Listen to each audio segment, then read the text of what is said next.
Good morning दोस्तों। आज हम पार्ट मॉडर्न हिस्ट्री का पार्ट नंबर 28 से स्टार्ट कर रहे हैं। पूर्ण स्वाधीनता की मांग टॉपिक है, जो कि 26 जनवरी 1930 को पूर्ण स्वाधीनता की मांग रखी गई थी तथा दिसंबर 1929 कांग्रेस का वार्षिक अधिवेशन लाहौर में रावी नदी के किनारे हुआ, जिसका अध्यक्ष कौन थे?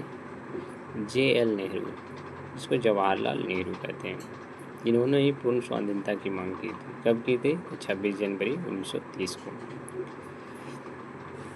तथा गांधी जी द्वारा 31 दिसंबर 1929 को एक प्रस्ताव पेश किया गया, जिसमें घोषणा की गई कि स्वराज शब्द का अर्थ होगा पूर्ण स्वाधीनता। स्वराज शब्द का अर्थ क्या होगा? पूर्ण स्वाधीनता।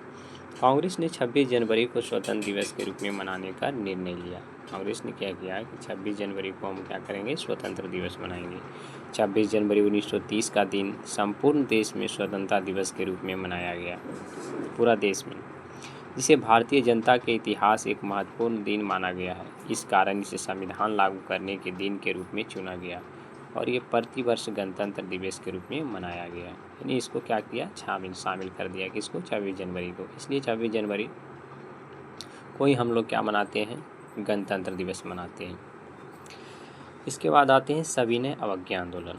सविनय अवज्ञा आंदोलन तथा 1930 ईस्वी में स्वाधीनता दिवस मनाने के जस्ट बाद गांधी जी के नेतृत्व में सविनय अवज्ञा आंदोलन 1930 में आरंभ हुआ। यह आंदोलन गांधी जी की प्रसिद्ध दांडी यात्रा से प्रारंभ होती है। कब से प्रारंभ होती है? तो गांधी जी की प्रसिद्ध दांडी यात्रा से प्रारंभ होती है। 12 मार्च 1930 को गांधी जी ने अहमदाबाद के अपने साबरमती आश्रम से 78 सदस्य के साथ दांडी की तरफ क्या किए? पैदल यात्रा की। कितने सदस्य थे? तो 78। कब? तो 12 मार्च 1930 को। ये डेट बहुत वीवीआई है। कहता है दांडी अहमदाबाद से करीब 385 किलोमीटर भारत के पश्चिम तट पर अवस्थित है। दांडी जो है अहमदाबाद से करीब 385 किलोमीटर भारत के पश्चिमी तट पर अवस्थित है। ये लोग 6 अप्रैल 1930 को दांडी पहुँचे। 6 अप्रैल 1930 को। लगभग अच्छा दिन लग गया इसमें। बताइए, 12 मार्च 1930 को ही वहाँ से 78 सदस्य के साथ पहुँचे थे और ये 6 अप्रैल 1930 को क्या किए? पहुँचे। तो लगभग कितना दिन हो गया आपका? तो 12 मार्च। 31 दिन का महीना लगता है, तो बताइए 8 दिन इधर और 11 और 8 19 दिन हो गया। 19 और 6 25, यानी 25 दिन का समय लगा था इसको पूरा करने में। तो 6 अप्रैल 1930 को दांडी पहुँचे। कहता नमक के कानून पर सरकार का एक अधिकार था, इसलिए किसी के लिए नमक बनाना गैर कानून था। इसमें सरकार का जो अंग्रेज था उसका एक अधिकार हो गया था कि कोई दूसरा क्या कर सकता है? नमक नहीं बना सकता है। और इसके साथ में जो पत्रकार गए थे गांधी जी के साथ में, वो वेब मिलर थे, साथ में गांधी जी के साथ में गए थे। कहता नमक कानून तोड़ने के बाद संपूर्ण देश में सविनय अवज्ञा आंदोलन शुरू हो गया। ये जब नमक कानून जो था तोड़ने के बाद पूरा देश में क्या हुआ? सविनय अवज्ञा आंदोलन शुरू हुआ। कहता इस आंदोलन की रिपोर्टिंग वेब मिलर कर रहे थे। क्या घटना हो रहा है बीच में, अंग्रेज भारतीयों के साथ कैसा दुर्व्यवहार कर रहा है, इसका रिपोर्टिंग कौन कर रहे थे? तो वेब मिलर कर रहे थे।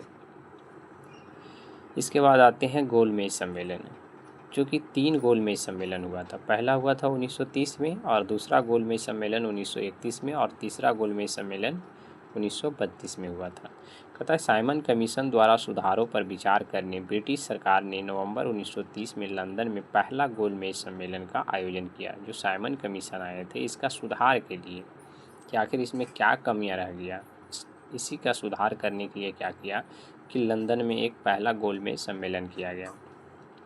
कहता है कांग्रेस ने इसका बहिष्कार किया, पर भारतीय राजाओं, उसमें राजा भी थे, मुस्लिम लीग, हिंदू महासभा के लोग इसमें शामिल हुए थे।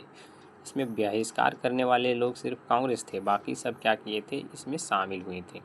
तथा गोलमेज सम्मेलन कुल 3 बार हुआ। 1930 में हुआ, 31 में हुआ, 1932 में हुआ। कहता वायसराय इरविन ने 1931 में दूसरा गोलमेज सम्मेलन दूसरा गोलमेज सम्मेलन में शामिल होने के लिए कांग्रेस को सहमत किया।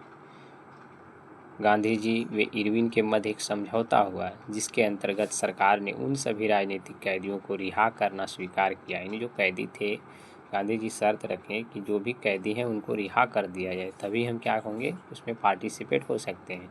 जिनके खिलाफ हिंसा के आरोप नहीं थे उनको क्या किया जाए, रिहा किया जाए। 1931 में गांधी इरविन समझौता हुआ। इस समय ब्रिटिश प्रधानमंत्री रेमजे मैकडोनाल्ड थे, जो सम्मेलन के क्या कर रहे थे, अध्यक्ष थे। सम्मेलन के क्या थे, अध्यक्ष थे, जेम्स रैमजे मैकडोनाल्ड। तथा गांधी जी दूसरे गोलमेज सम्मेलन में शामिल हुए थे। वो SS राजपुताना नामक जहाज से गए थे। कौन सा जहाज का नाम था, तो SS राजपुताना, और वहाँ फिंक्सले हॉल में ठहरे। इसके अलावा सरोजिनी नायडू, मदन मोहन मालवीय, एनी बेसेंट भी इस सम्मेलन में शामिल हुए। गांधी जी शामिल तो हुए, इसके साथ में और थे। कौन कौन थे, सरोजिनी नायडू थे, मदन मोहन मालवीय थे, और एनी बेसेंट भी इस सम्मेलन में क्या हुए, शामिल हुए। चर्चिल फैको कैरो ने गांधी को अर्धनग्न फकीर कहा था। इसी सम्मेलन में ही गांधी इरविन जो दूसरा सम्मेलन हुआ था, इसी में ही वहाँ के जो चर्चिल थे और फैको कैरो थे, ये गांधी जी को क्या किए, कहे थे अर्धनग्न फकीर। मतलब ये कपड़ा तो सिर्फ आधा ही पहनते थे, धोती वोती पहनते थे, बाकी इसलिए उनको अर्धनग्न फकीर कहा था, नंगा फकीर कहा था। किनको, गांधी जी को। रैमजे मैकडोनाल्ड ने BR अम्बेडकर को एक सांप्रदायिक पंचायत दिया, दलितों के लिए पृथक निर्वाचन मंडल के लिए। इस ढंग से अंग्रेज तो चाह ही रहे थे कि भारतीय किसी ढंग से क्या करें, फूटे, तब न हम शासन और करेंगे। 1909 मार्ले मिंटो सुधार। 1909 में फिर क्या हुआ, मार्ले मिंटो सुधार हुआ। तो अंग्रेज का मंशा ही था कि किसी ढंग से इस ढंग से क्या हो, कोई आए बोले तो उसको क्या करेंगे, उसी की बदौलत हम क्या करेंगे, भारत पर शासन करेंगे। लेकिन गांधी जी ने किसी ढंग से फिर क्या किए, भीमराव अम्बेडकर को मनाए कि हम जब आज़ाद हो जाएंगे तब इस चीज़ को हम अपने देश में लागू कर देंगे। तब फिर जाकर फिर माने थे जाकर, लेकिन फिर भी BR अम्बेडकर जो थे उस चीज़ को अड़े थे, उस चीज़ पे। थैंक यू दोस्तों।